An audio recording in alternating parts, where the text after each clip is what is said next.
Is your cloud storage filled with document upon document of lore sheets, writer's notes, and probably a digital mimic or two ready to pounce? I thought so, you nerds! I have just the solution for your world building and DMing needs, and it's World Anvil. World Anvil is a set of world building tools to help you create, organize, and store your world setting, whether it is for your next campaign or your next novel. Recommended by amazing GMs like those over at Critical Role, Ginny D, and your favorite drag queen turned GM. That's right, me. I recommend it. I highly recommend it. I have it. I've been using World Anvil for years to work on my little world called Telric, and it's great to have just a place to organize my thoughts where it's not just a folder within a folder within a folder. It asks you some really comprehensive questions to make sure your world is fully fleshed out. Use code Shelly51 for 51% off any premium subscription. That's right! That code will get you 51% off your next favorite tool set for the next year. Make sure to check out World Anvil today and get started. And drop your link in the comments because I want to see what you come up with, all right? Check out World Anvil at www.worldanvil.com. Hello and welcome back to the table. 'Tis I, your favorite bright and shining light over Baldur's Gate, Shelly Von Miller.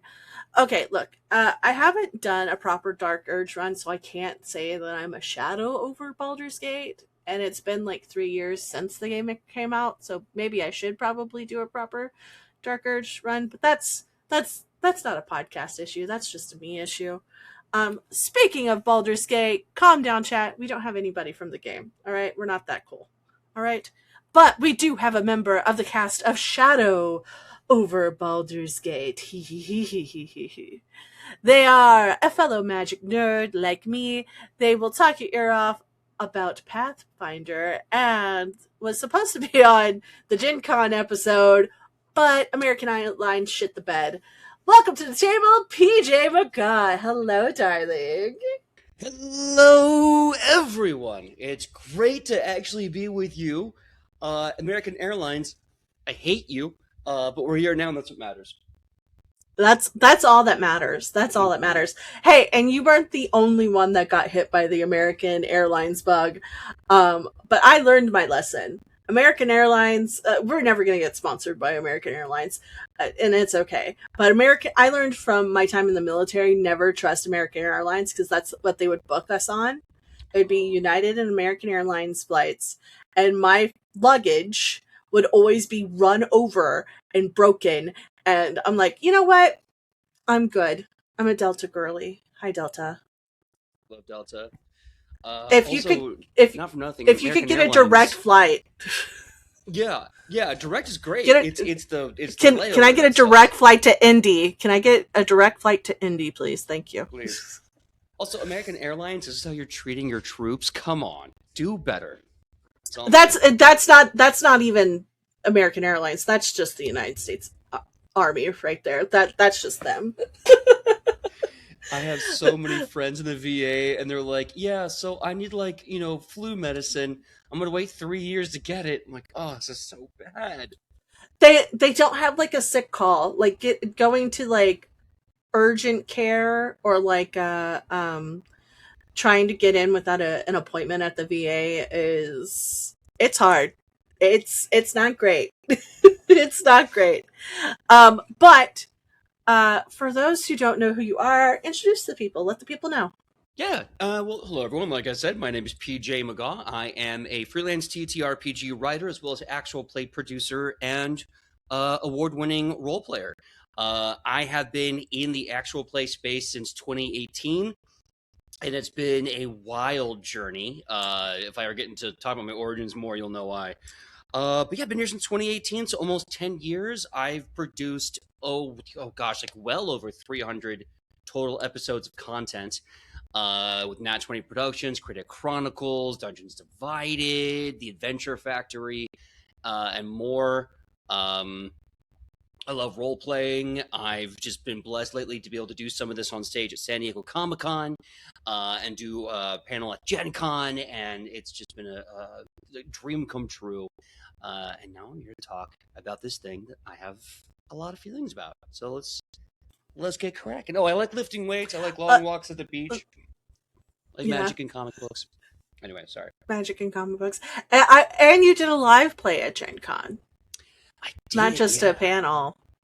I Did a did. live play. I got to do a live play with Pocket Dragon Pub. Look them up. Vixie Bell and the whole family is amazing. Um, we did one called The Secret Ways of Love and Magic, and I got to play Benedict Balfour, who is heavily Tesla inspired. And he's a lot of fun to play. Oh, fun. Mm-hmm. Fun. I love that. So speaking of backstories and so we all make elaborate backstories for our characters, but what is your backstory, your origin story whenever it comes to TTRPGs? Oh, like me? Like PJ's backstory? Yeah. Ooh. PJ's backstory.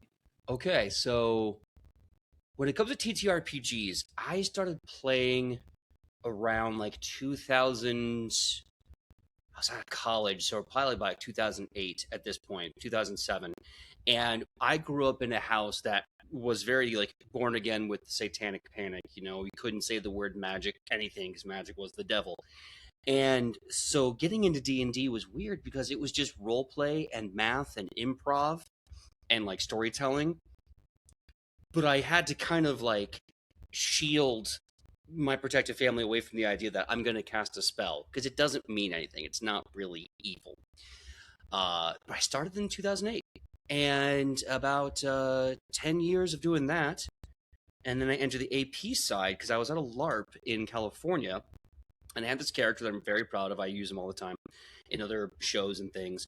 And someone saw the character, really liked it, and they said, "Hey, we're doing a home game. Do you want to join us?" I was like, "Yeah, sure. That sounds like fun. I'd love to hang out with more people." And so we played this home game that was like a high school D&D game. And this was kind of designed before Fantasy High really came out. And so we're playing it. We build a really good rapport. And then the GM tells me I've actually been kind of scouting this table to see if I can make a show out of it. And I was like, oh, okay, that's kind of cool. What channel is it going to be on? And that's when I found out I was going to be working with Maze Arcana and Satine Phoenix before all that blew up. Yeah, it was a very, very interesting experience. Yeah. When I tell you that everyone already knew the tea with Satine Phoenix before the receipts came out, like everyone. But I can get in the weeds on some of that later. But we did about 2 seasons and then we left because there was a whole implosion. And I was like, you know what? That was kind of an ugly thing. I'm going to take a step back. Then 2019 happens. And some really good friends of mine are like, hey, we really like your Dungeon Master style. Can you invent a company and create a show for us? That was the ask. That was the big ask.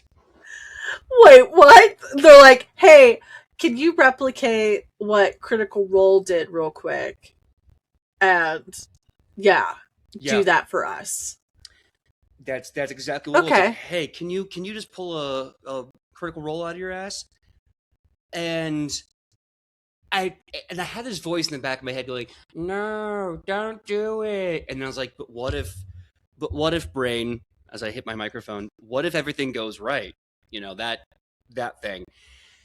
And then I do it. I build it from scratch starting in 2019. I get the team, I get the players, I get the production staff. I'm making it happen one step at a time. We're getting a studio together. We're getting everything put up. We're getting artwork. I'm spending a lot of money. And then quarantine hits. And we're kind of in the middle of everything. So I'm like, you know what? We're in this moment of opportunity. We got nowhere else to go. We're all very passionate and creative. Let's pivot to an online show. We'll figure out the studio later. So we went live. And that's how Nat 20 Productions was created. Made it all from scratch, basically, because these 2 friends asked me to, and I said, you know what? Yeah, let's do this together. Let's see if we can't build something for us all. And that's just how I got knee deep in it. I've been doing this since 2018 and consistently since 2020. That's wild, because a lot of people, like, there's very few people who've been around like prior to like the pandemic and the world imploding. So it's kind of great to be able to like kind of go up to people and be like, "Oh, you were here before times. Like what has changed? What has changed? What has changed in the AP space?" I mean, everything. And I think everything has changed because we as people have changed. You know what I mean? Let's see. Gosh, so many hot takes on this. So a lot has changed in the AP space because, I mean, obviously because of quarantine, right? Like when you put everyone into a bucket and demand them to consume like they have never consumed before, food, ideas, content, debates, like we had nothing else to do but either create or to be destroyed, and we chose both. And I think that's what's really difficult is that millions of people entered a space that they were never privy to before. And then we had this thing where there was an identity crisis, a very quick one. And we had to solve that problem. And I think that's where all the changes started to happen. Because, like, being in the AP scene in LA is very different than being anywhere else. I mean, granted, the Being same. digital only, yeah. Because Yeah. I'm like a digital only girly, and I'm like, Mm-hmm. people are like, "Oh, you're not in LA." I'm like, "Nah, brother, nah, No. I'm good." And it's tough because, like, even out in LA, like, it was a struggling medium. Like, because, like, Critical Role got their start on Geek and Sundry down in Burbank, the studio down in Burbank. And that was having a lot of back and forth issues. Um, at the time, the two highest rated shows were Critical Role, and then eventually, just as they were leaving, um, LA by Night, the vampire show. And those two shows kind of kept the lights on. And there was a lot of really awesome shows with awesome talent, but they weren't as singled out as those two shows were. And so it wasn't a big game. There wasn't a lot of financial stability, and there wasn't a really big network. And what I've happened to notice since quarantine is we're having issues where people that didn't get the things they wanted out of one community are kind of stepping into this one and then having personality traits being rewarded. And I think that's why we're seeing a huge uptick in a lot of problematic people and activities. We're seeing drama because we're seeing people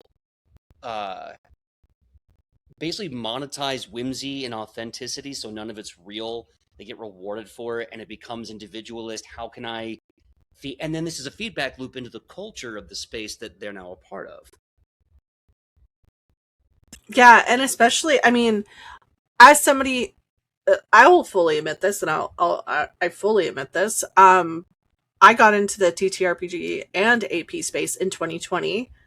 I was already making content elsewhere. Like I was, it's funny because somebody was mentioning, oh yeah, there's a couple of people who were in different like pockets of content, and they mentioned like food and beverage. I was like, that is so funny because I was in the food and beverage content space at one point, and they're like, yeah, okay, that makes a lot more sense with you, and I'm like, I'm so transparent. Oh no, but I think I'm being perceived, but I think it also, especially with sponsored content in the Mm-hmm. AP scene, a lot of people don't know how to kind of broach that without Yeah.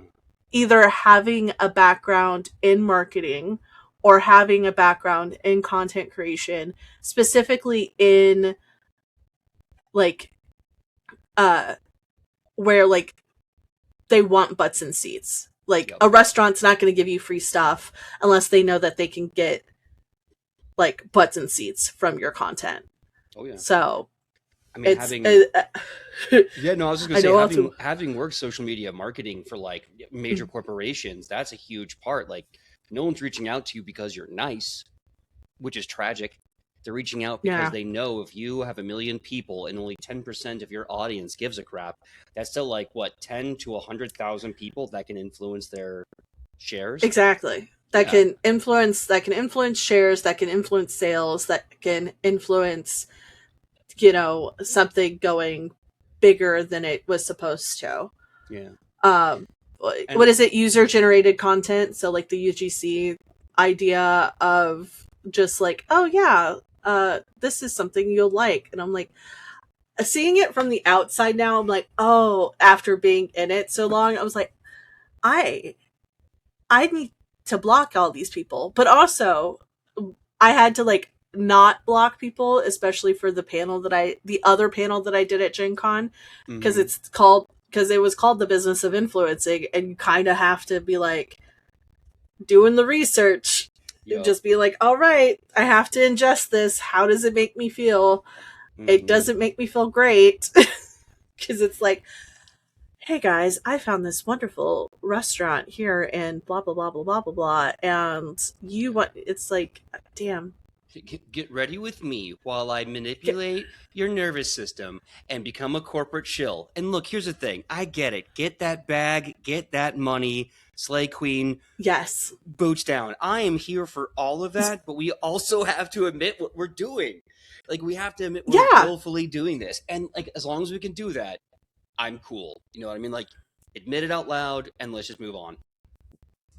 What has been a great, not like a great example, what has been a good example of like the AP space actually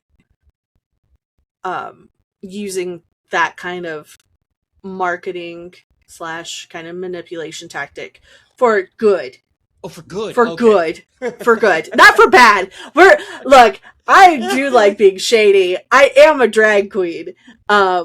Somebody it was on the panel. It was at the Mm-hmm. live Gen Con episode, and Lex was like, I want to be petty so bad. And I said, you're on a podcast with a drag queen. Be Mm-hmm. fucking petty. And Yeah. there's sometimes I want to be petty, but what has been some like the AP space using the power of marketing for good?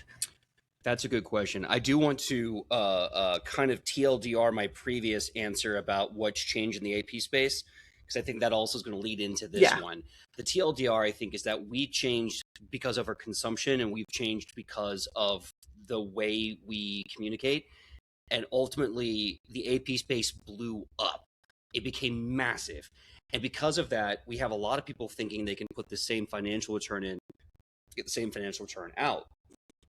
And so we're seeing a lot of problem with stability, and we're all trying to survive a capitalist hellscape. So we're having an issue with that, right? Like it's blowing up and it's big, but we need more support in this community, both emotional and financial. Now, using that kind of marketing for good, we're finally starting to see way more community-centered networking. Way more about groups of people coming together, groups of people helping groups of people, charity TTRPG shows, collaborations and friendships. And I think that's where we're using it for the most good, is trying to not build a series of cliques and call it community, but actually have a community and thrive within it. I love that. Yeah, I've noticed that a lot. I'm like, oh, and especially with 2020, I think a lot of people realized, and like subsequently with the world just becoming the way it is right now, um, I've noticed a lot more, and I love the fact that people are wanting to come together and tell stories for the greater good, as opposed to for not nothing, but like for a click on the screen, essentially. And like, don't get me wrong, again, we're all here, and to get those click on the screen to get people to donate for things, we kind of have to have a good balance. um but that goes back to the question of when does uh being like selling out to not selling out, but like becoming too much of a corporate shill become too much. Yeah. But that's a philosophical debate for another time. I love to have it. My last remark on that is like, when does it become too much? I think it Mm. becomes too much when you stop being critical of what you're shilling. That's why I'm okay with some people are like, I don't, hey, like, cut that one part out. I'm like, hey, man, sometimes a company needs to be just not put in their place, but like reminded that they are making products for people to consume. Yep. And if they're making bad products, maybe they want to get like told up front about that as opposed to the back end when they're not getting the sales that they want. For Yeah. instance, as we're recording this is fresh. Twitch implementing AI scraping of people's VODs to train their generative AI. I'm like, and their excuse was like, well, nobody would opt in, so we opted everybody in. I'm like, why? Why are you doing this?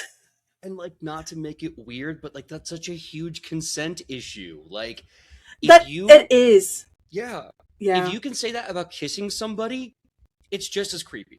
It's like, well, you Oh, wouldn't have yeah. kissed me if I didn't kiss you first. Then just don't kiss them. Don't kiss them. Don't kiss them. Don't kiss them. Don't be weird. Don't be weird. Don't make it weird. Don't make it weird. Um, don't make it weird. Ooh woo. Ooh, whoa. Ooh woo. Oh whoa. Ew. Oh, whoa. Ew. Ew woo. Oh my god. Save me, Uh, chat. Save me, chat. I'm floundering. I'm rolling in the monster. Save me. the comments are like, I don't know where this conversation is going, but okay. Yep. It's like, man, you hit some like Brennan Mulligan level capitalism, chat. What is And this? then we go to straight uwu. What is this puppy dog puddle nonsense you're doing? I don't know, bro. Exactly. I don't know. Well, okay, that goes into safety at the table a little Mm-hmm. bit with like the consent and what kind of safety tools, because you're not just a player at the table, you're Mm-hmm. also a GM, and I've had the pleasure to be at your table when you're GMing. Yeah.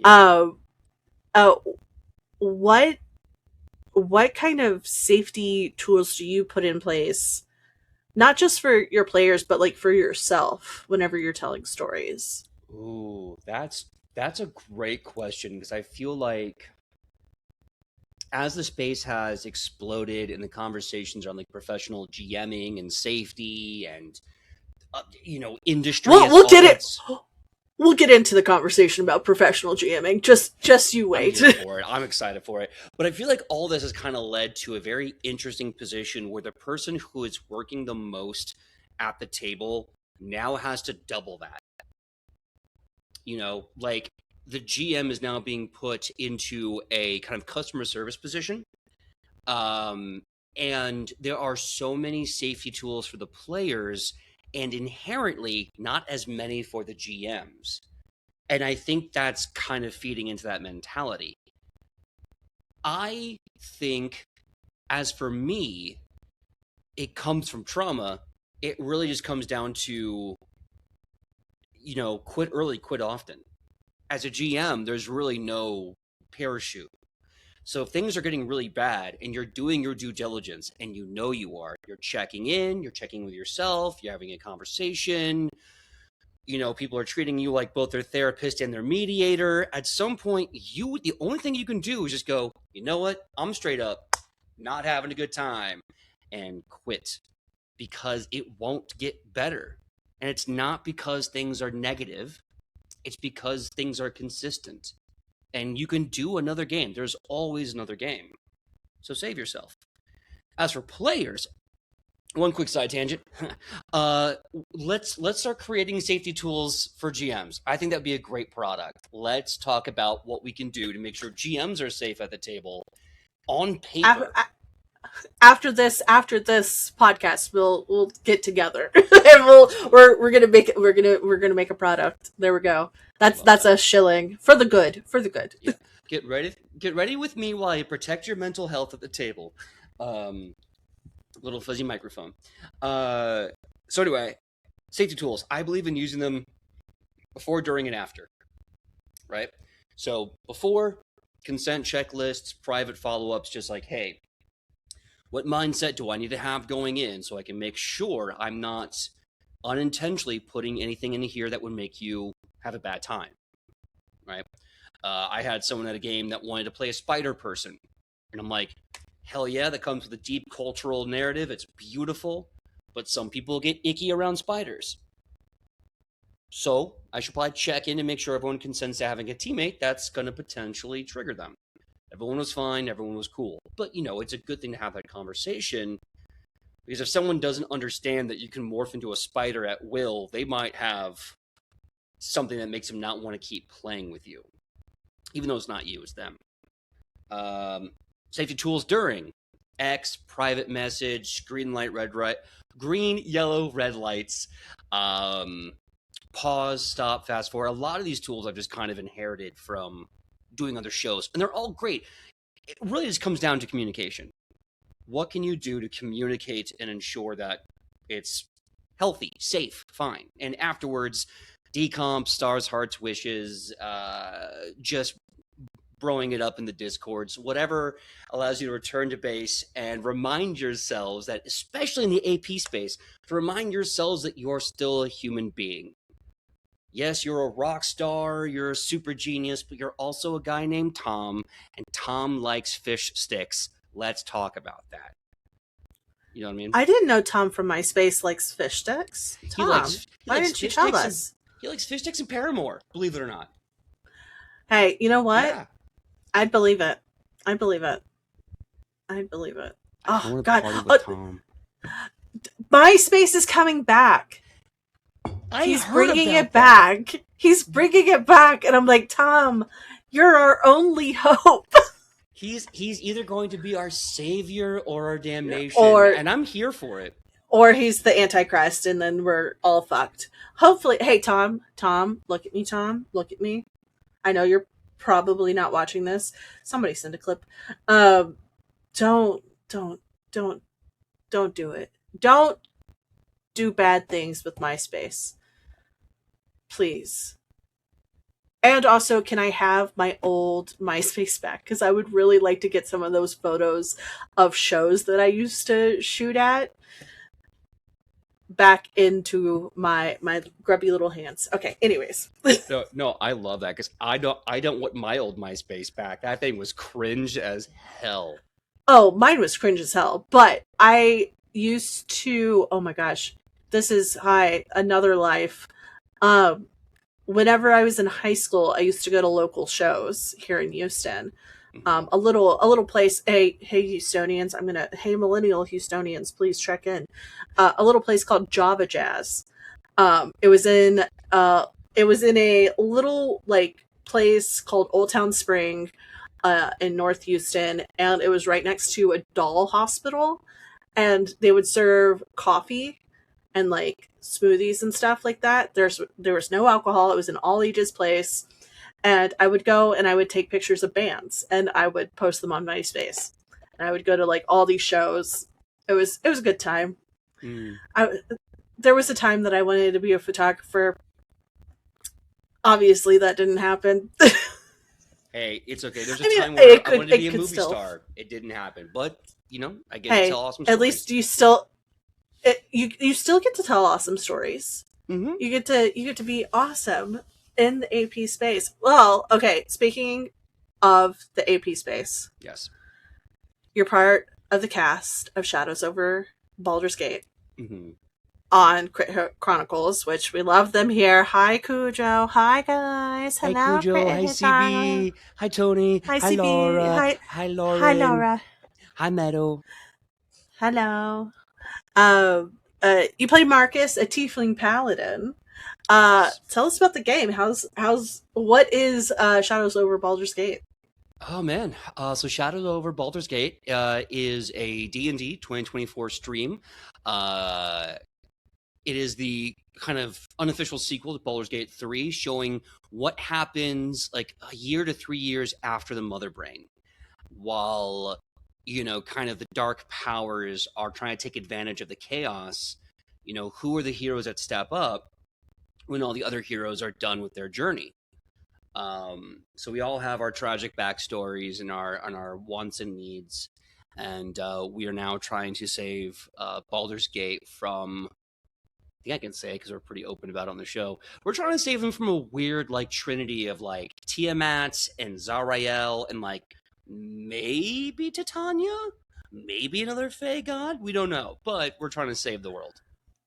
Wait, so the Feywild and Hell teamed up and are trying to take over the world. Great. Okay, awesome. Gonna for getting it wrong. I think they're either teaming up or they're working against each other. Oh, like they're working so it's in like tandem. Oh, it's two separate teams, but they're all doing the same thing. Yeah, it would be like if I'm blanking on J.K. Simmons' character's name, Caladin, Caltham. Why am I blanking on his name? Well, but it'd be what? like it'd be like if like the dude who worships Merkel and the dude who worships Bane were like on the same team, but constantly trying to like screw each other out of like success. So and there's 6 disaster people trying to stop that from happening. I love that. I've been able to tune in for some episodes and just go, what's going on here? Because it's got some of my favorite people on the cast. I'm just saying we named them all, but like it's how did this table come together? What was like when y'all were in the session 0? What were the conversations like? So yeah, this show started originally in 2024. So it'll be like I think official 2 years this November. So by PAX U, it'll be our 2-year anniversary. At the time, the cast was a little different. It was just the 4 of us, and it was the brainchild. Huge shout out to Omega. It was the brainchild of CB, Critical Bard, and Cujo. I think CB had the idea, told about it to Cujo. Cujo had the idea, and they started producing it together. And I was invited because I was interested, and I worked with Cujo on D Plus Ultra, their My Hero Academia show, and worked a lot with Laura. So like, yeah, come on in. And our characters, I mean, obviously your character is going to grow and change. Marcus was a fighter, only fighter, because I love the idea of having this big champion not be a paladin. He's just a guy. And he was a fighter that broke out of hell, and he finally got to the world. And he only broke out because he made a deal with the devil for freedom and the ability to read. And it just kind of started. I know it sounds crazy, but like if you think about it, a guy who spent his entire life being abused by people and society and never being taught how to read, and words are power, right? So making a deal for freedom and knowledge and the ability to read is a really big deal when you've been chained up and abused and made ignorant your entire life. Yeah. And that translated into him being a rune knight. But instead of being like Jotun runes, they were like forbidden devil and demon runes that he's using the same effect. Yeah, it's a little flavor wash I did. So he was a fighter, and we changed some things around Winnie. Laura's character is a hexblood. Was she a warlock sorcerer? Yeah, of the Raven Queen. Udazash was very, I mean, like, Lauren's done a great job of keeping the core of Udazash, but more silly and more to the point. And CB was originally playing a guy named Gideon, this really cool teacher at, like, Blackstaff Academy. And I guess he wasn't really vibing with that, and then he came back as Leo, and Leo's been amazing. So yeah, it's been a very different channel. It's growing. Did I answer the question? I think I just sort of rambled a bit. Yeah. Yeah, I mean, like, I think it's really cool that it started with like a wholly different group of people, and then it's grown because y'all have like what, like 5, 6 people at the table now. Yeah, let me do a quick head count. One, two, three, four, five. Yeah, we have 6 players and a Oh my GM. gosh. Yeah. Cujo, you're better than me. I can't do 6 players. I cannot I stop get singing that man's praises. He is very he's talented. so he's so talented. I gosh. I every time I get to see him in person, I'm like, I just give him a big hug. He's such a cool person. Oh. Um, well, okay, on the Baldur's Gate 3, like it being the sequel Baldur's Gate 3, did you play Baldur's Gate? Yes, actually. I didn't have a PlayStation 5 until like 2025. But before that, I used to go to a friend's house in NoHo, and we would get like Mexican food or pizza and a bunch of beers, and we would play until like 4 in the morning. Uh, so I got a whole experience before being on the show, so I kind of knew what was going on. I kind of had some reference points. Well, what did you end up playing during that playthrough? Surprising no one, I was a paladin because I am a paladin main. Okay. I That love my that will paladins. that will answer a question for table sets. Ooh. Whenever we get to it. But that's yeah, I my last character was a paladin, and that was like my redeemed Dark Urge playthrough. I did a couple of playthroughs. Mhm. Technically 4, but one of them got borked because I added mods, and I was like, you know what? That's fine. Damn mods. But my first one was a playthrough of my first D&D character. Mhm. So I made her in the game, and I was like, here we go. So it was a good time. It was fun. It was great to play her in a video game. It's I kind of miss her. cool, right? Yeah.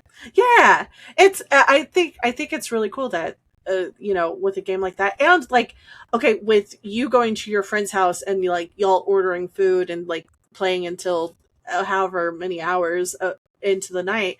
I mean, it's similar to playing a game of D&D with your friends, just in a different format. What has been like your like we stayed up all night playing D&D or like a TTRPG uh Um, story? Two I can think of. Uh, I'm originally from, I say Washington, D.C. to make it easier, but I'm from Fairfax, Virginia. And growing up there, I guess I was one of the few people that actually DM'd because, like, every time I check in if anyone had a game running, they didn't, so I'd start one. And I remember we're in my friend's basement, and we're having all the tiles, and we're telling all the stories. And there's a period of time where, like, we blink and we're like, wait, the sun's back up again. How long have we been playing? We look, it's like 7 in the morning. We played for 12 hours. Everyone was exhausted, and I'm like, oh my god, did anyone have any fun? I mean, we were here for 12 hours, so I guess so. Um, yeah, and I'm a marathon DMer. If you put me in a chair, I will work you all night. Um, as a player, though, I can't, this is it. I can't think of a time where I was a player and we went 10, 12 hours. And I'd like to as a player. I just can't think of it. The marathon games, they will happen. Well, okay, so fun fact, we've discussed this already, but PJ was supposed to be on the Gen Con episode. And one of the reasons why I wanted you on is because, well, everybody at the table had their own like um know it all like section, but like Matt has like World of Darkness, but you are like a know it all, and you make content on the know it all of this of Pathfinder. Yeah. Uh, what makes Pathfinder your favorite crunchy fantasy game? Hyper focus activated. So yeah. I'm like, okay, do I just open the dam? Do I do it in drops? So first thing is what I love about it is you can tell when it comes to world building, you can tell the anchor point of that world, right? You can tell this is meant to be the linchpin, and the influences of that are going to spread everywhere else. It's just a part of world building. And with Galarian, i.e. Pathfinder, I like it because, yeah, they have little nodes where the linchpin is very Eurocentric, right? Because that's kind of the expectation, like in Taldane, for example. But a majority of their linchpins are not Eurocentric white locked in, like Absalom, which is heavily Jewish and Muslim coded, and a lot of attention has been paid to sensitivity, history, respect, and storytelling. They've really grown to put that in the world without making it problematic. Now, if you go back far enough, will you find problematic stuff? Yeah, but you'll also find way more progressive stuff for what was happening at the time in 2009. Now, that being said, I love that. And I love how they don't shy away from like LGBT characters and identities. Uh, and their gods are really cool. So, first level. Second level, mechanics. I love D&D, but I've been finding for the past like decade it has gotten a little static, if I can be so polite. And through that static nature of the game, it becomes very hard to get a creative expression through. Right? We're seeing a ton of homebrew and flavor changes and palette swaps because people are desperate for something new to express their creativity with. And a lot of times these things are great, but they don't quite work in the system. Whereas Pathfinder's like, hey, you want something cool? You want something freaking crazy? We have over 13 classes with all these subclass applications and these free archetypes, and I can build whatever I want. I can tell whatever story I want to tell with these rules. And I think the hardest part of storytelling through mechanics is if you want to tell a story, eventually you're going to need a mechanic to reinforce it. And a lot of games don't do that. They leave it up to the GM, and the GM has to kind of absorb a rule somewhere else to do it. And that's fine.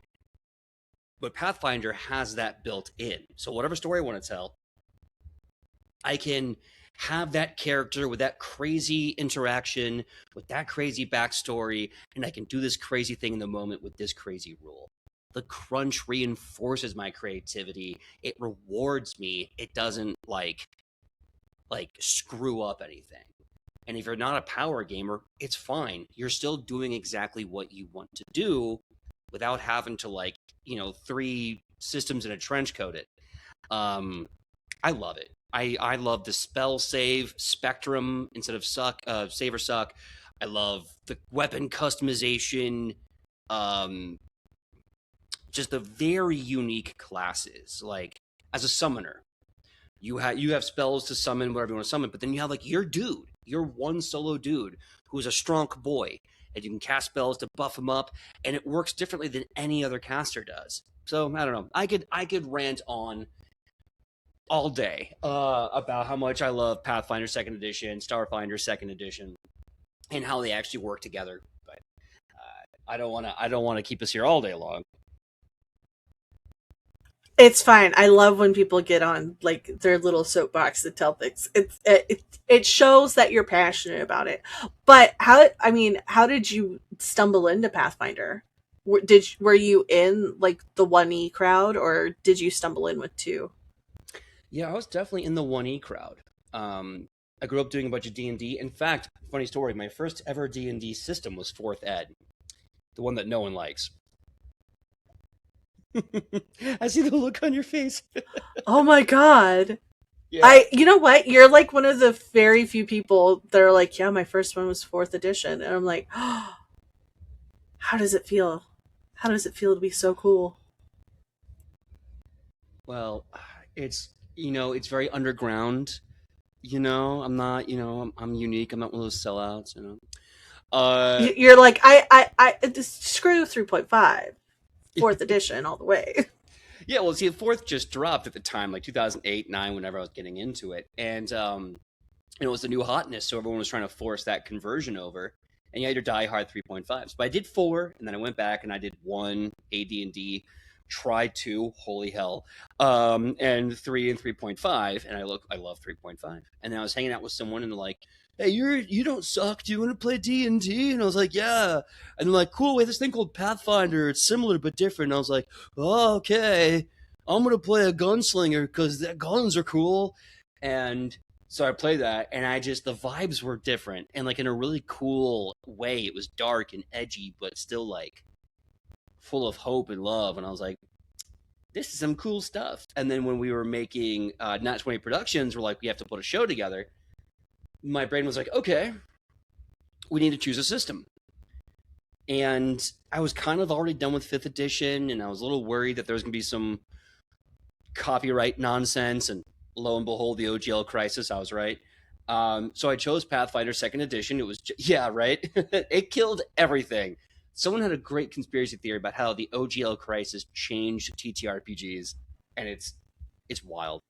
Anyway, to It's answer your true, question, but yes. it did, right?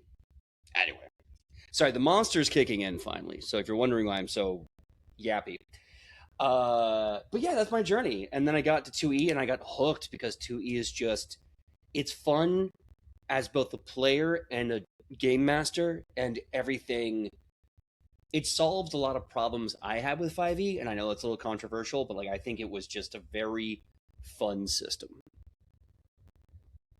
Oh, I love that. I love that, especially since, fun fact, the story that you GM'd, the wedding story that you GM'd over at Goodberry Cafe for the fundraising game, that was my first time playing Pathfinder, and I loved it because it was just like, oh, okay, this makes sense. I can see why people like Pathfinder. Um, how do you? Because this that table was a bunch of newbies as well. I mean, how do you explain to new people wanting to get into Pathfinder, like, yeah, this is this, and try to go from there? Yeah, that's a great question. I think the biggest thing to remember, one, everyone has to be comfortable being new again. I think so much of the diehard D&D stuff, one, is brand loyal identity, but it's also familiarity, ubiquitousness. You don't feel scared about 5e because you've been doing it since like 2014. So one, be comfortable being a newbie. You might not know something, and that's wonderful. That's new. Secondly, it's basically a very similar bone structure. The d20, the damage dice, saving throws, roll to hit, it's very similar, so it's not that far off. But everything else, like my big 3 or 4 favorite rules, I love the 10 up, 10 down rule. Like, did you roll a nat 20 on a saving throw? Well, in 5th edition, that's just a save. That doesn't do anything different. But in Pathfinder, if you get 10 over or 10 under a DC, it's an automatic critical fail or critical success, respectively. So, like, your swings have a lot more drama and payoff. You have a lot more access to that, which is very fun. I like the idea of a DC rule where everything can be a DC. So if you're like, I don't know how in the moment to suddenly stat this roll, just go, okay, well, they're going to be doing it against that. So why don't I just take that number, add a 10 to it, and that's what they have to roll to beat. Makes making stuff up on the fly super easy for GMs and very reasonable for players. I love that, and I also love how the game really stresses teamwork. You can like flank your enemies, and there's an actual mathematical advantage. You can work together and start building up some really great strategies. And I think this is wonderful because in D&D, it does kind of tap into an individualist mindset. Are you doing enough damage? Are you doing enough healing? Are you doing enough tanking? As opposed to Pathfinder, which is like, is the group doing enough healing and damage and battlefield control? So those are some things I like. And weapon customization, getting to build your own weapons with runes and things. Come on, what millennial grew up playing JRPGs doesn't love customizing their own weapons? It's fun. Let me have all the cool things. Let me do all the cool things. Don't you want Hey, to build a super cool sword? I want to build a super cool sword or whatever for my witch.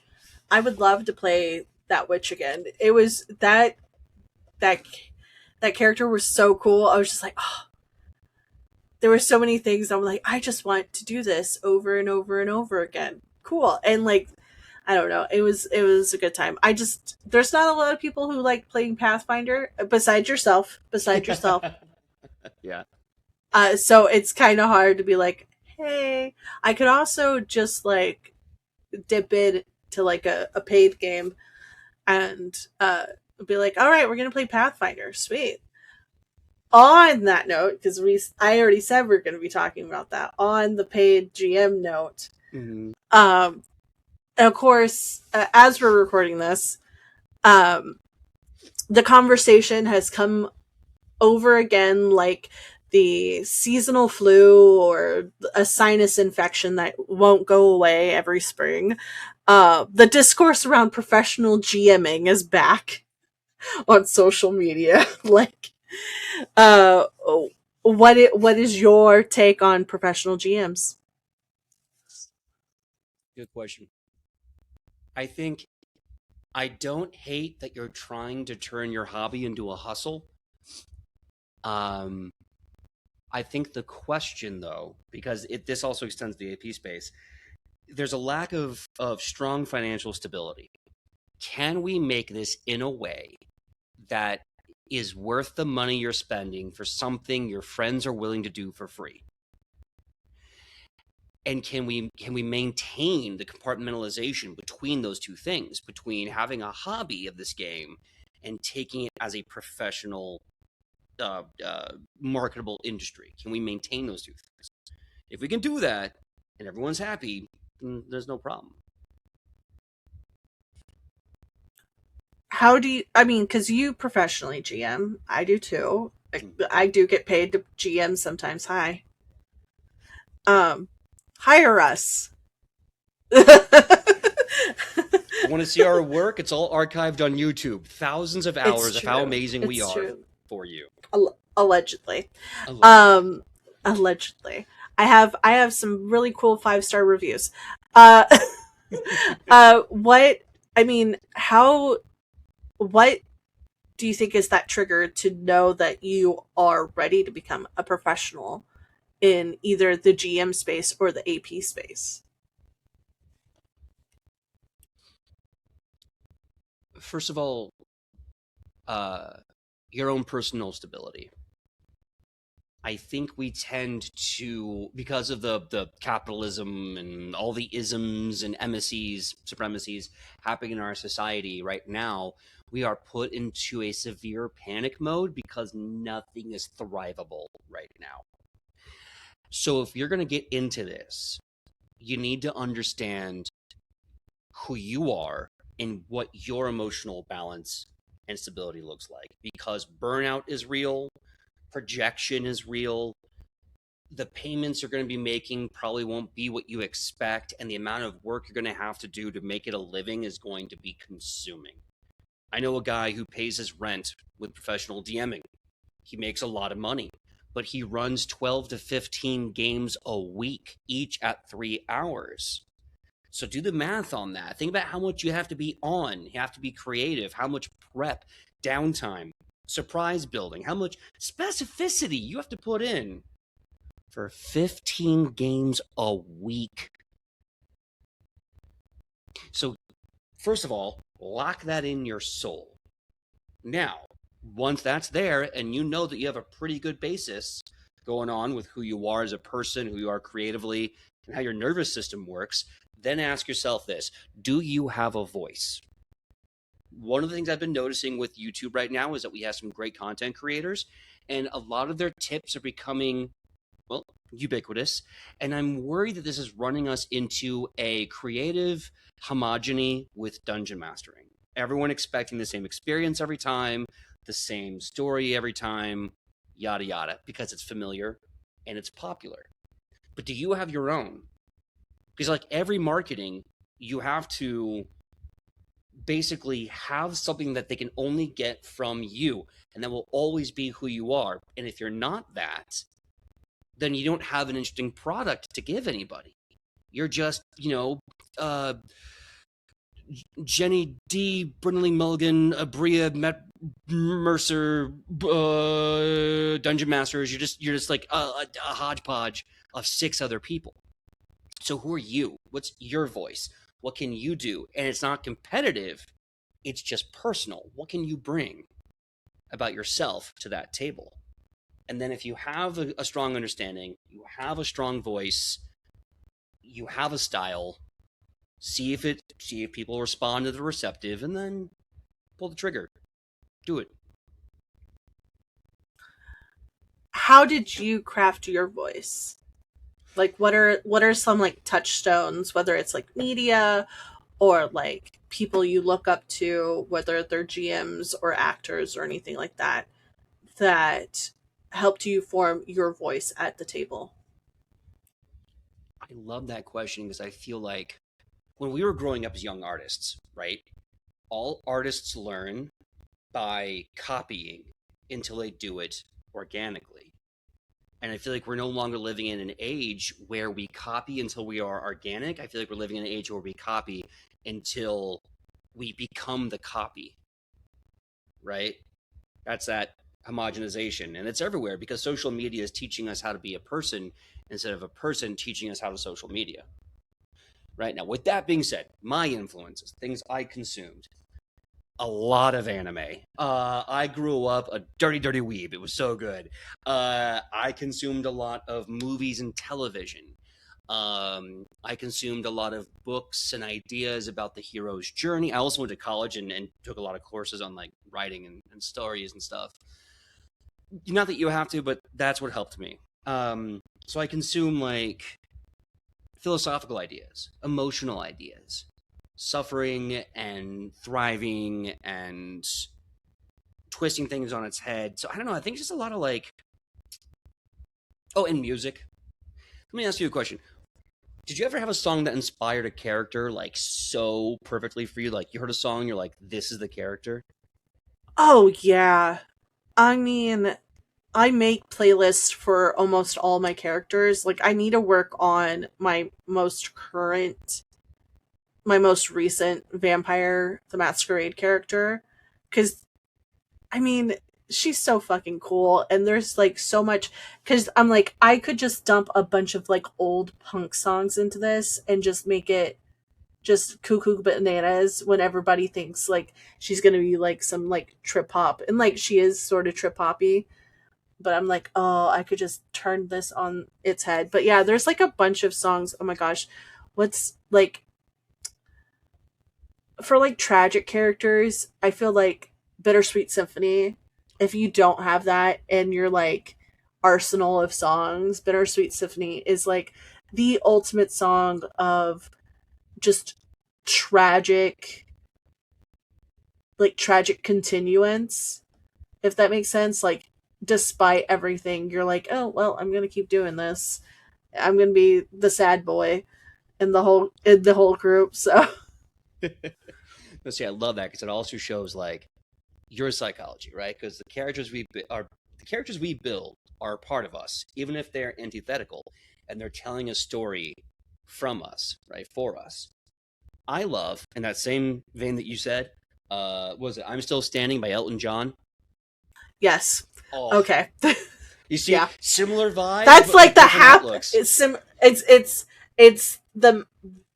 the yes, very much different outlooks, because it's yeah, same vibe, same like tragic sad boy, but like I have hope as opposed to ah. Yeah. It's if we're looking at the axis, if we're looking at like a little pundit square or whatever the hell, I don't know, math. Um, Elton John's going like this, and Bittersweet Symphony's going like this. So it's just like it's the same curve. It's just, one's going down, one's the inverse of the other. I love that. Oh my Yeah. gosh, I'm Still Standing. That is, oh god, It made I me love Elton realize John. I love what's his name? I will still Taron stand. Egerton? Oh yes, Yeah. yeah. The guy 'Cause that played Elton in the biopic. Yeah. Because what's crazy is I believe he was in the movie Sing, and he's playing that like Cockney gorilla, that kind of like street punk Cockney gorilla. And he does a version of I'm Still Standing, which is heart-wrenching, by the way. It's so good. And because it's like, Oh no. it's not just hope, it's defiant hope. And it's hope, and it's being shot because like his dad doesn't believe in him because his dad's kind of like a criminal, and he wants his son to be better, but he doesn't appreciate the singing. And as he's singing I'm Still Standing defiantly, his dad's breaking out of prison to go see him perform one last time. Like, oh, gets me right in the heart every time. And so I think that performance my made someone feelings. right. That's why he got the job as Elton John. The man fucking brought it. Wait, can we swear on this show? Of course. Okay, cool. Of Man fucking course. Brought that shit. Oh, I have an emotional epiphany. All right. Oh gosh. Yeah. Speaking of emotional epiphanies, we haven't played Magic yet. We keep saying that we're going to play Magic together at cons, and it just never happens. No. You recently got back into Magic, correct? Yeah, I grew up with it, and I wouldn't say I grew out of it. I just didn't grow to appreciate it. And then Cujo made my Magic the Gathering mat, and that's what got me back in. I was like, shit, I got to get in on this now. Oh my gosh. Why do you think it's become like the ultimate after party thing for TTRPG people at the con? That's a great question. I was thinking about this the other day. I suspect, right? So, like you said earlier, what changed the AP space? A bunch of people that were trapped indoors and needed to consume something that made them feel good, gave them socialization. And I suspect we've kind of tapped the well on that dopamine reserve. And the price of that dopamine was very socially heavy. As we've seen, there's constant drama and a lot of bad faith actors here. And I think the thing about Magic the Gathering is it's the next third space. Anyone from all walks of life can drop down a set of cards, play for 40 minutes to 2 hours. We can get that dopamine, we can bond, we can socialize, and then we can pick it up and leave, and there's no hurt feelings, right? Exactly. I think that's it. I think it's a new third space. It's a new place to get dopamine from, but also it's universal language. If we're at LobbyCon and we're deep in our cups and someone whips out a deck, it's like, oh, I see you speak Boros. I too speak Boros. Yep. Just let me bring out the backpack. Let me I'm usually, for some reason, I'm always getting to LobbyCon somewhat early, and I don't drink. So I'm on like, all right, I've got to establish the table that everybody's going to be playing at. So I'm like, I'm keeping the table. I'm putting out my decks. I'm like, it's a little flagging mechanism as well. Like, hey guys, down to game. D to G.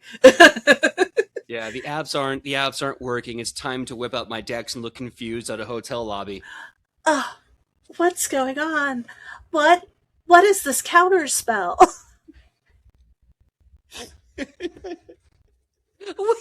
Counter spell? I don't. Your spell? What a mono grifter. blue? Orzhov?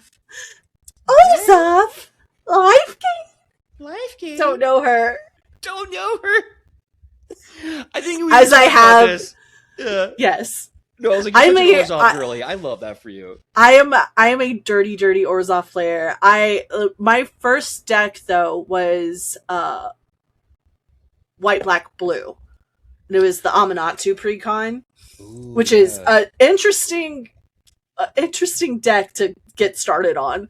I was gonna get one of this is, you know what saved everybody from me being a dirty fucking Bumbleflower player? The game store didn't have any of the precons for I always want to say the TTRPG. I always want to say Humblewood, and I'm like, that's not right. For Bloomborough. They Yeah. didn't have any of the precons. They had a bundle.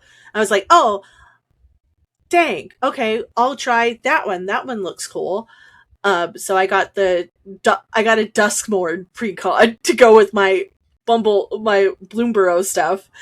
So what saved everybody from me being a dirty uh Bumbleflower player is the game store in Australia did not have it available at the time.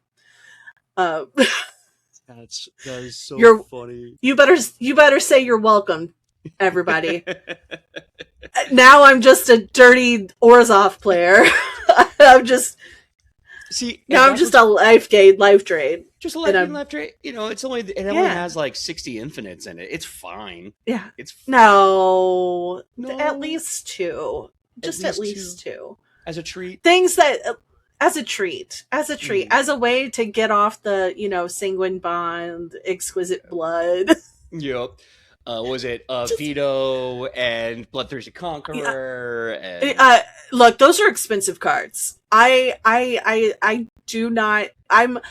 There's only one deck that I've spent a lot of money on, and that's my Oops All Liliana's deck. And oh I'm, yeah, I saw that video. yeah, that's a very expensive deck. That deck is a lot of it was store credit. I Mm-hmm. have thank you Kangaroo Tales, my local my LGS. They have a Is huge that in library. Australia? No, sorry. No, I'm not in Australia. I'm in Houston, everybody. I Yeah. just been to Australia. But yeah. Oh, what's your go to? Are you a Boros player, or what's your go to kind of deck mechanic that you like? Yeah, I am absolutely a Boros man. Oh my god, I love everything about Boros. The angels, the soldiers. Now I got dwarves to get hyped about. Thank you, Hobbit. I love it. It's ironic though because my first ever deck, talk about a weird first deck, was Valgavoth, the precon. I had no idea what I was doing. I just showed up to a Chaos. table and I was like, I'm told I have to buy a Rakdos deck. And the guy's like, well, we got this. And I'm like, I don't know what I'm doing. Uh and now I love it because I'll go to games. I zero thoughts, head empty, only punishment. Punishment. I don't even think. That It's great. that's Rakdos for you. Hmm. That's Valgavoth. Jesus, Yep. God. Okay, yeah, that'll do it. What I know what release I'm excited for coming up, and Mhm. at least for next year as well. What release are you excited for? Oh man, it's tough. I think because I don't know what their universes beyond are going to be yet, and I know people have a lot of mixed feelings, and I have some hot takes on that. But I feel like the one I'm the most excited for is the Kamigawa Titan mech. Oh yeah, the basically the what's it called? Deep Blue Sea, not Deep Blue Sea. What's the Titan Oh, movie that everybody was like, oh my god, it's this Pacific Rim. Yeah, Pacific Rim. Everybody's like, oh my god, it's Pacific Rim, and I'm like, I'm really excited that it's coming out around the time of MagicCon Tokyo. I that's want to go to whoa. MagicCon Tokyo so bad. It's gonna be so pretty. It's gonna be So bad. so like neon punk, like neon samurai coded. It's gonna be so There's aesthetically incredible. I'm I can't wait to see the previews for those cards cuz like yeah, I want to see like the neon like cyberpunky like look to it. I want to see some really cool cards out of that. I'm for this year I'm excited for Reality Fracture because we get two new Lilianas and I've already built a mono white Liliana deck. That's so cool. Yes. So haha. But um I'm really excited for Zalfir because Yes. of everything that I've seen so far that they've previewed. But also I love the fact that they got like it's a mostly uh black production team Oh, thank for that God. release. Thank God. And it's also they included they tapped into a lot of African American and African studies historians And so, like, the historian in me, I have a degree in history. The fact that, like, a company who's wanting to do something like this is tapping into, like, their historians. And I'm hoping that they did that with Kamigawa.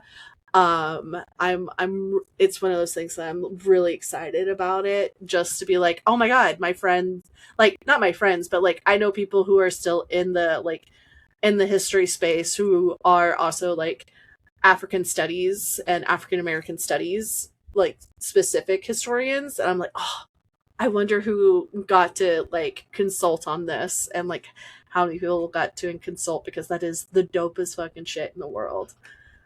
It's so cool to have an untapped cultural reservoir to pay homage and respect to and uplift. Like whenever you're touching on, especially in your world building, whenever you're touching on someone's actual history, you got to be careful. It's like Yeah. we always point to that really awful cringe D&D supplement years back. What was like Oriental Adventures? It's What? oh, you don't know Oh my about God. this? Oh my God, yeah. Was this pre 5e? I know I'll say it, there's Obojiwa. Yeah, Obojima is also not a good look, and I was like, No. I get people trying to And support then third there's parties. the This K-pop Demon Hunters one that they came out with. They're not the same people, but like, they come to find out it's like a mostly like white crew who's doing like a K-pop Demon Hunters one. I'm like, guys, what's going on here? I remember the absolute cringe fest that happened when someone tried to make and then like put out there. Not sure if it's for money or what. The D&D Sinners book, and they had the only class I saw. So I could be ignorant. The only one I saw was the College of Bards, the Sinner's Bard, and it was centering entirely around Remick. And I'm like, I don't think you really watched Sinners, or I don't think you're you watched the movie at all. yeah, right, or like you just went like, well, I'm white, so the only thing I can talk about is Remick, and it's like then you missed the point, dude. Slash dudette. Slash whoever you are. Mm-hmm. I mean, on the universes beyond of it all, D&D announcing their opening universes beyond with Star Wars Oh yeah. Oh man. at Gen Con, and Magic the Gathering, the classically classically having universes beyond. uh what is something you're hoping to see, either magic wise or like not, or in like the D&D space, that is a universes beyond type of thing? Ooh. Okay, so I have a couple ideas off the rip. Here's my pitch. So one of my inspirations lately has been the storytelling and action of professional wrestling. And I think having either a D&D or Magic the Gathering that was wrestling based could be so cool. Give me a Stone Cold Steve Austin's like part of a secret layer, please, for the love of God. I, especially with Dimension 20, had that whole mini series of, it was all wrestlers, and they were like doing like a wrestler slash like oh God, what's the 80s show that was like Oh, like uh Glow? not Glow, it was like Titans. It's like literally from the 80s, and it's like American Gladiator. It was like Yes. American Gladiator meets wrestlers. I was like, oh, I would love to see that. That'd be great. And then like you could get a different, like you can get like very specific about grappling, and very Mm-hmm. specific about like, you know, kayfabe, and like, Yeah. just like how do you throw shade? God, if somebody, hey, hey, wizards, if you do this for a D&D, hire drag queens Yep. and also wrestlers to Oh. teach people how to throw shade. I will gladly, you have to pay me, but I will gladly sit my ass down and write about throwing shade. Yep. I mean, people forget that uh, some of not all, but some of the first drag queens were professional wrestlers. They were called Yeah. Exotico in Lucha Libre, and they have a different Oh. name in American wrestling. I can't remember. But yeah, the idea of um, someone in a one gendered presentation taking aspects of another gender presentation or fully presenting in a different gender, that's where that, like, at least like historically, that's where some of that got its start. Now obviously drag culture is very different, has a different history, but you can look at Gold oh, what is Dust. her name? I'm thinking Oh, specifically Goldust is Gold great. Dust. Yeah. Gold Dust is like I think of drag in wrestling, Gold Dust. Like Yeah. the wig, the feathery jackets, the leather, whatever you want to call it. Yeah. Yeah.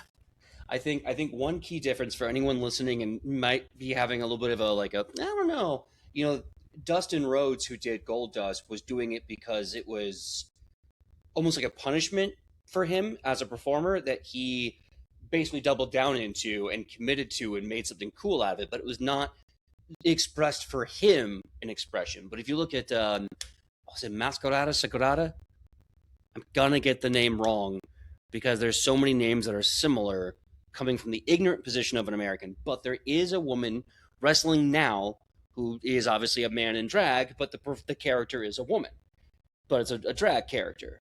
I think I might be getting too big on the weeds here, but everyone is aware of the story they're telling. And so it's like, yeah, this is a presentation the performer believes in, identifies with, and presents. And everyone in Mexico is backing that because it's a part of Mexican culture. So I think it's you know what I mean? There's more centered around drag there. It's not just kind of like a punishment you embrace. It's an identity you embrace. I think that also comes down to like the United States in the 90s was very, very fucking weird. Oh, very For some homophobic in the reason, very, 90s. very homophobic, very conservative, but like every actor, I swear, had a stint where they played a woman on screen. Robin Williams, Patrick Mm-hmm. Swayze, Mm-hmm. I mean the whole Tu Wong Fu. Which is Whole a Tu Wong great Fu. movie. Love Tu Wong Fu. Down. If I ever meet John Leguizamo in person, I'll just be like, Tu Wong Fu, my friend, Tu Wong Fu. That and him playing his role in as the Prince of Cats in the Shakespeare, the Baz Luhrmann Shakespeare, Romeo and Juliet movie was so good. But yeah, it's very much like I there's I mean Jess from Dropout has talked about this extensively. Drag, uh, there is a crossover of drag and wrestling, professional wrestling, um, entertainment. So yeah, no, I totally. Uh, Look, I want that now. I want that so bad. We're after this. We're pitching it to Wizards. We're pitching you and we're pitching it to Wizards. We're gonna get a whole bunch of people together. Because here's the thing, right? So like, Mhm. I'm gonna glaze Pathfinder for a second, but Pathfinder has an archetype, right? Almost like a prestige class or a secondary class, all about wrestling. So they have really great rules on how to use this in combat to deal damage and control a fight. And I'm like, look, D&D's rules on grappling have already been kind of janky. Let's just increase it so people can be like, I'm a bard wrestler. I'm going to shoot an awesome promo. I'm going to get in my enemy's head, and I'm going to take control of the battlefield. Like, we can do it. We can make it happen. Wizards, contact us. We're the future, and I know We there's are going the to be, future.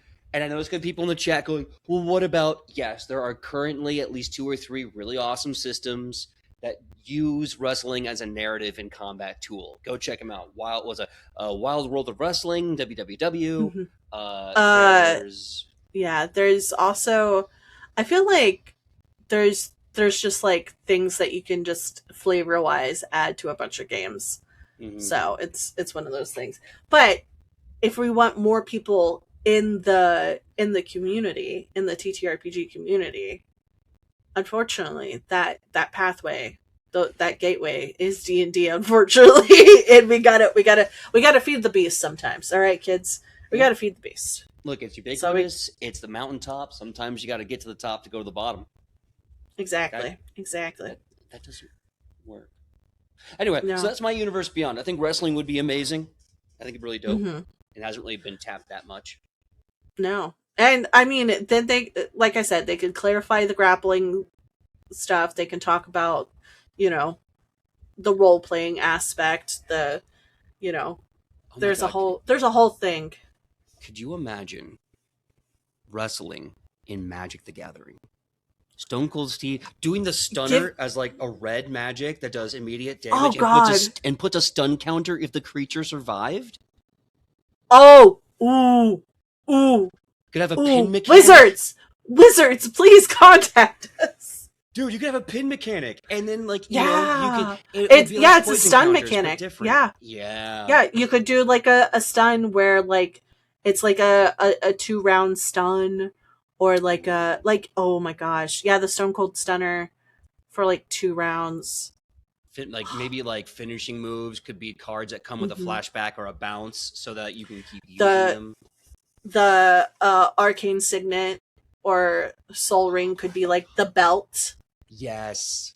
The championship belt would be the Soul Ring, and the Arcane Signet could be like oh god, I'm trying to think of something like merch related. Oh man. Could be like and doing color profiles for your favorite wrestlers, being like, okay, what's Stone Cold Steve Austin? I think he's a Mardu. Very Mardu. Very Mardu. Oh yeah. Very. Absolutely.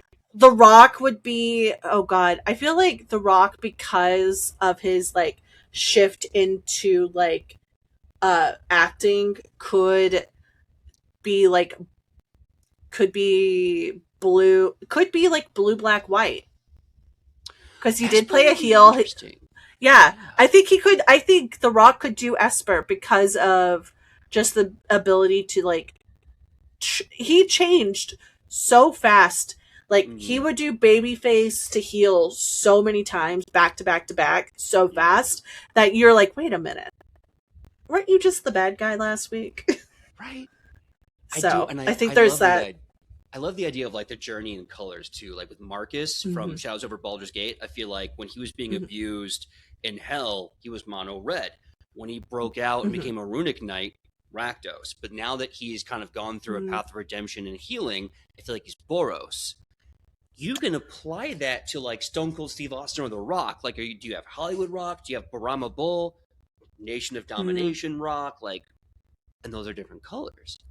Triple H. I feel like Triple H would probably, if we're going straight old school, old school, 90s. Triple H would probably, I feel like being Gruul. He would probably be Gruul, so black green. Oh, okay. So black green, like Golgari. I can also see him as Orzhov. All right, that's what I meant. I said Golgari. I don't know why I said Gruul. I meant Golgari. Yeah. It's all good. Look, don't get anyone's case. There's 12 of these freaking names. All right, we're doing our best. Yeah, we're doing our best, guys. I can also see him Orzhov, especially when he became when he was when he married Stephanie McMahon and became corporate, but also this bully. Shawn Michaels is Boros. Yes. Oh my god. Heartbreak Kid. Love HBK. Kid. Flamboyant, but he'll kick your ass. He'll do the splits and then sweet chin kick. Who else? Love it. Dave Bautista, China. I think could be gruel. Dave Bautista. Oh my god. With the power bombs at that. Yes. Give me what I want. China would be. I could see China is also Boros. I can see China as also Boros. I can see China as Boros. Yeah. I'm trying to think. Rhea Ripley, mono black. Yep. Oh yeah. Yeah. Yeah. Yeah. Or Demir.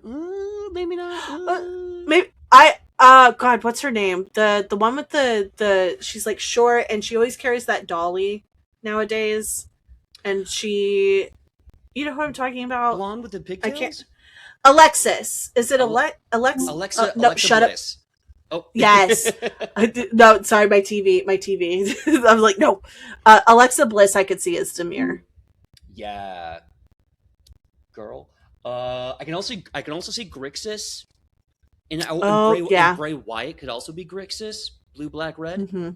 You know, kind of like, I'm evil. I'm gonna make you question yourself. God, Bray Wyatt, cool. Mm-hmm. Bray Wyatt with counter spells, graveyard recursion, and instant damage, mind control, and demon stuff. Oh, I'm just saying, if Eddie you're listening to Guerrero. this and you're getting hyped, Wizards, you gotta do Yeah. this. Put wrestling into. Come on. Eddie Guerrero, Oh, rip. mono green. Or Selesnya. I can definitely see green in there. Oh, this is tough. Hold on. Yeah.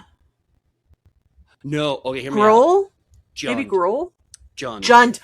Mm-hmm. Because, like, you know, light cheat, steal. The cheating and the stealing can be part of yes! the color base. The green for his powerful slams, and the red's the bridge that gets it all together. So, like, it'd be so sick to have a deck that's all about cheating at the table, and then, like, you can send him to the graveyard, he pops back. Yeah. I would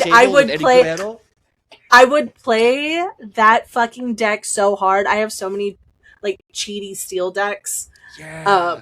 I have so many theft decks. It's ridiculous. Well, okay. Mm-hmm. We could talk about this all day long, but all day. This is the part of the podcast where I say, play your shit. Let the people know where they can find you. Oh, man. Well, hello, everyone. My name is PJ McGaw, and you can find me all over the internet at PJ McGaw. If you see the bearded face, you're in the right place. You can see him over at Crit Hit Chronicles Mondays with Destiny's Path, a Paizo and WizKids sponsored actual play where we're going through Triumph of the Tusk and Into Stolen Fates. We just got started with the first season, so come on, check it out. And if you're lucky, you might win some really cool minis. You can also find me there Friday for Shadow over Baldur's Gate, where I play Marcus Hellhammer. You can also see me at Streaming Rainbow, Manyface Pod, Pocket Dragon Pub, and many other awesome places doing really cool stories. So if you want all the details, go to my socials. You can also find out what Pathfinder 2nd Edition book I got to write and have published. I'm super freaking excited. It's going to drop sometime around next year, so look out for that. And support your boy and have a great time with some cool stuff that I wrote for y'all. Yeah. I'm so excited. I'm so excited. Dude, I wrapped it up 2025. It's been so hype. Anyway, and if you want to play Magic with me and you're in the LA area, you can come out to Geeky Tees, Guild Hall, or any other place where we like to sling cardboard. Or you can go to Spellbound LARPs and Games and play with me there. I think that's it for the shout-outs. And also you can find me here with Shelly. And Shelly, do you want to play some Pathfinder again? Fuck yeah. Of course. You make the show, I'll run it. And you can be a player. Unless you want to be a DM and let me be a player. That's going to be... Oh my god. You know, that's tempting. That is very tempting to DM something other than D&D. Because I get to play all the different systems, but whenever it comes to GMing, I only GM D&D. So it's like, I could do that. I could do that. Well, I could. We'll talk. Keep me in your notes. Oh, one last shout out. Huge hype for the Anime Fire convention. It's I think the second and third biggest anime convention in Southern California. If you liked us at Riverside, Pasadena, and Las Vegas, we now have the San Diego Convention Center. So if you want to go down to the Gaslamp District when it doesn't have 500,000 people, come check out the Anime San Diego for an awesome anime party, and you still get to go hang out in the gas lamp, and it's going to be a way better time. So I'll be there doing content and cool panels, so go check that out as well. It's probably going to be on my socials. So I think that's all the shout outs. I'm a very busy man. You're very busy. You're very busy, sir. I'm so busy. I never have a day to myself even. Well, thank you for being not busy for me. I greatly appreciate it. Well, speaking of finding people on the internet, you can find me everywhere on the internet at Shelly Von Miller. You can find all of PJ's links down in the show notes. And we're going to go record a really fun session of table sets for the Patreon. So if you would like to see that, become a paid patron for as low as $7 a month, or if you want it all, you can have it all for $25 a month. Hey, you're helping a queer, disabled military vet get by in the world of capitalism. I was going to say communism, and I was like, that's not right. I'd actually get taken care of. If that was the case.